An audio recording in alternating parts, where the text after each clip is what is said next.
methods and the provisions of the Constitution.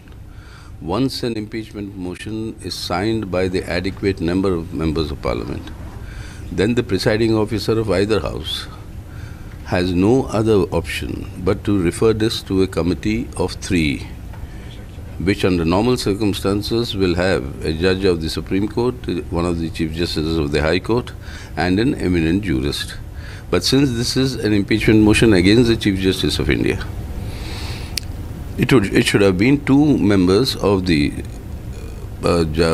bench in the Supreme Court and a eminent jurist. Now that is there is no other way.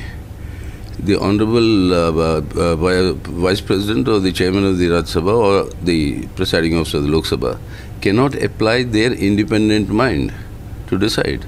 This is the laid down procedure.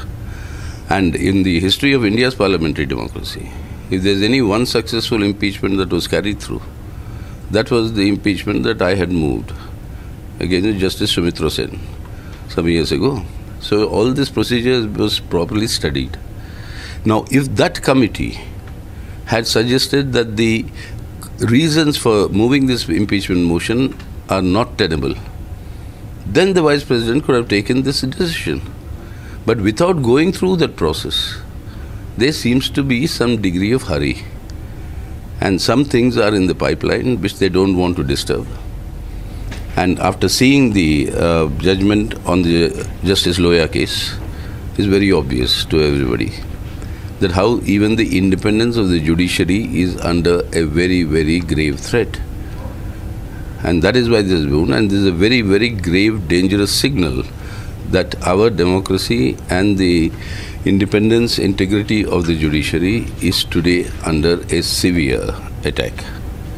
And we strongly think that this was a wrong move by the Honorable Chairman of the Rajya Sabha. Yes, sir. Hindi, sir. Very marvado. Malli Telugu ladaguddu. Okay, sir. माननीय उपराष्ट्रपति और हमारे chairman साहब राज्यसभा के, उन्होंने जिस तरीके से खारिज कर दिया ये impeachment motion chief justice. External Affairs Minister Sushma Swaraj yesterday confirmed that Prime Minister Modi will be visiting China later this month. This will be Prime Minister's first visit to China post the Doklam standoff. Prime Minister Modi will also be visiting poll-bound Karnataka in the first week of May. The party is planning to organize over 12 public meetings by Prime Minister Narendra Modi to campaign for the party for the upcoming assembly elections. Vice President Venkaiah Naidu initiated consultation process yesterday over the Congress party's move to impeach the Chief Justice of India. As per report, Naidu has spoken to top lawmakers including Attorney General K.K. Venugopal over the issue.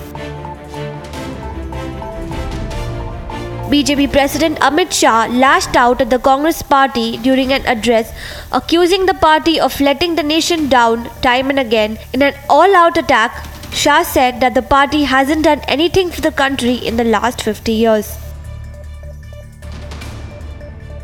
पूरे देश के अंदर एक भय का अवतार था. ये देश किस तरफ जा रहा है?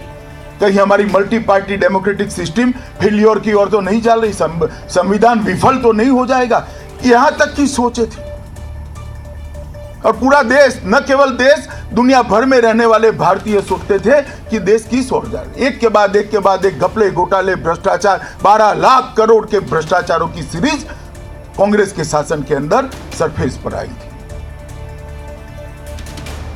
एक ऐसी सरकार चलती थी जिसमें हर मंत्री अपने आप को प्रधानमंत्री मानता था और प्रधानमंत्री को बेचारे को कोई प्रधानमंत्री ही नहीं मानता था. The DMK hit out at central government on the Kaveri issue, saying it was not concerned about the people and the farmers of Tamil Nadu, recalling a Supreme Court verdict of 2014 that the ban sport Jallikattu. DMK Working President M.K. Stalin said despite opposition to the ban and statewide agitations, the centre had not allowed the sport, subsequently citing the judgment.